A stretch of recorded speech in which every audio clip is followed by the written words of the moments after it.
Tonight we are talking about the Zusha campaign by the National Transport and Safety Authority.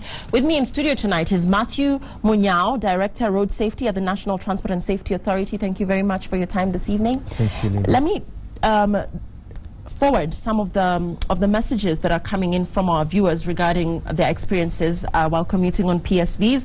Somebody here is saying some commuters don't give space to other commuters. It's like they are paying extra. They occupy most space. Of course, we do know that there are cases where some commuters actually ask to pay for an entire seat. Somebody here is saying that abandoning of passengers before reaching the agreed destinations, for instance, from Thika to Ruero Ndani. That means inside Ruero. Somebody here is saying, I can't stand the loud music. You can't even talk to your client when you're in a matatu. This is Dalmas in Satellite. And somebody is saying each matatu should have one staff, that is the driver, and should pick and drop at designated stages. And somebody, of course, talking about body hygiene. Somebody over here saying that some of these touts don't brush their teeth, they don't wear deodorant. I mean, that's a bit petty, but it's a concern. Yes. So I want to talk to you about what the National Transport and Safety Authority is doing to address the concerns and the complaints of commuters, because of course they are many, and this of course coming from the number of responses we're getting regarding this topic. Thank you, Lillian. I'll start with what we've done today in partnership with others, and that is the launch of the Zusha campaign. This is a campaign within which we are asking the passengers, the commuting public to take charge and speak out against issues that they don't find comfortable and where the service levels are not where they expect. And this is part of a continuum of actions that we've been taking as an authority. Again, recently we also launched a customer complaint platform. We have an email address which is very active, that is complaints@ntsa.go.ke and info@ntsa.go.ke, where you can actually post the complaints in case they are not rectified. Last year in March, we introduced regulations for operation of public service vehicles, and within these regulations that are contained in legal notice number 23 of 2014, we are saying there is a requirement for every public service operator to maintain a customer handling mechanism, to have a customer complaint mechanism, and that includes a process of receiving, recording, and resolving, and even giving feedback.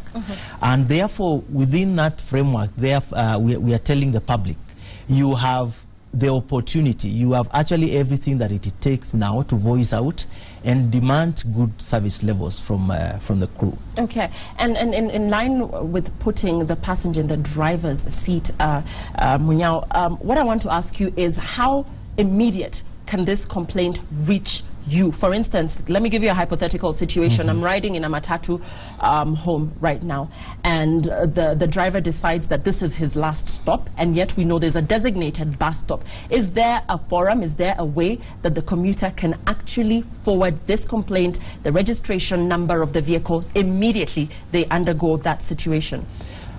The first thing we want you to let everyone know is the first point of engagement is actually with the crew.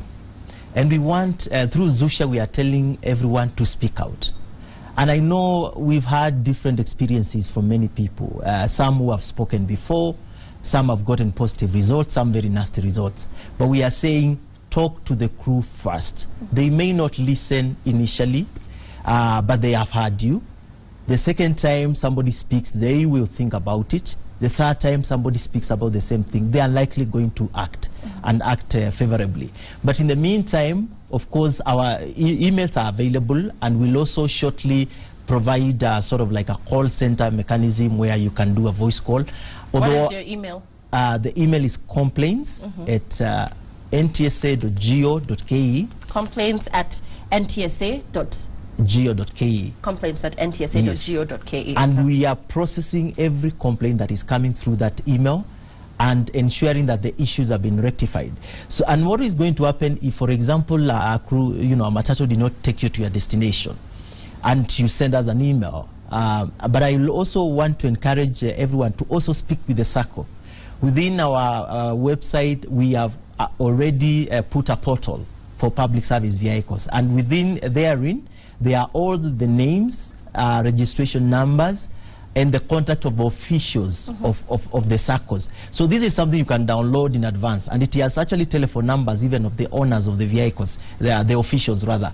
Yeah, because most of the time the owners of the vehicles are not even aware that traffic rules are being flouted and what have you. But let's zero in on the bone of contention, which is the rules of operating the PSVs.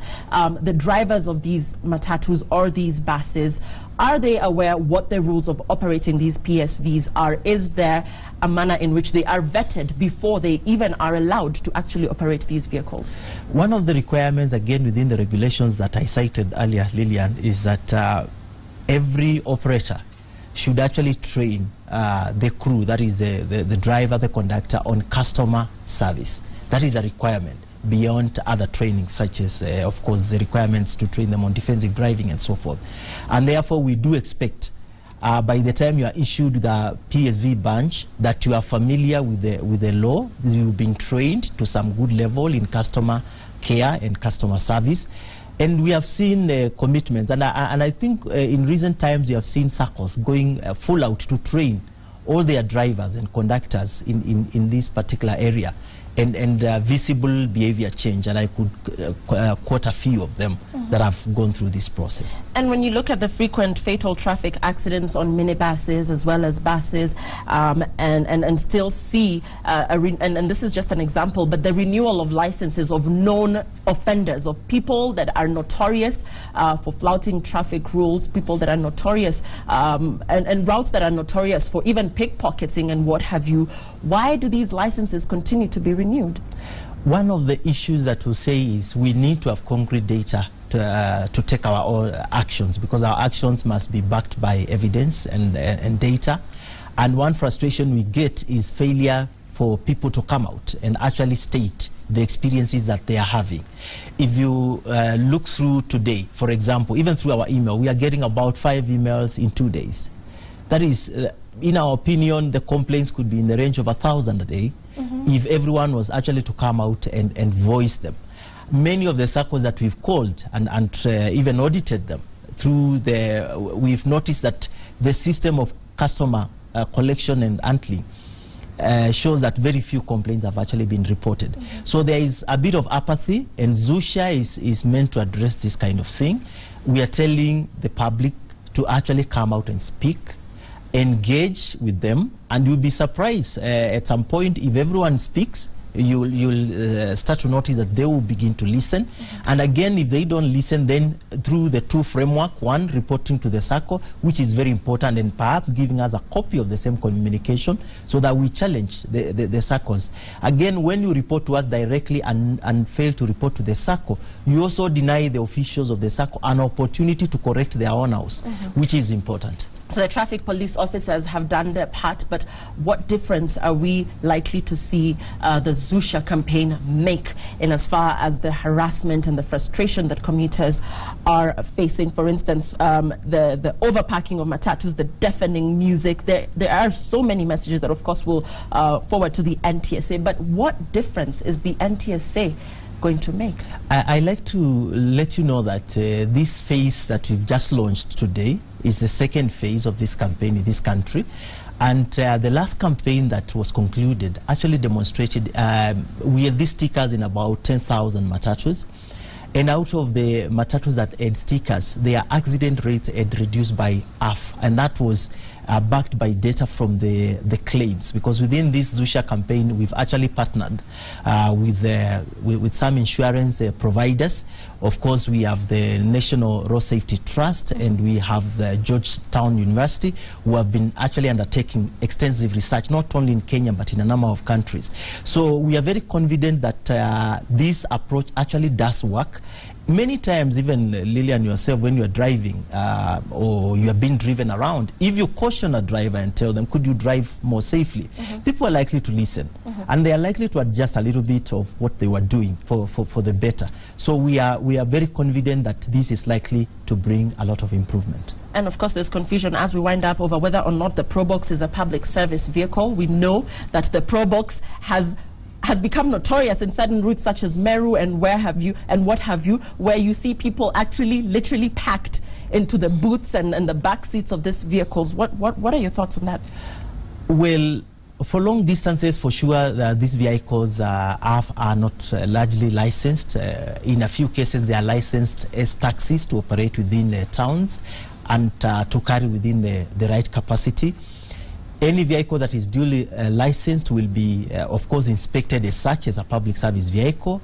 The class will be in such a manner that it is designed for such purpose. And of course, it must carry according to seat capacity and issued with a road service license.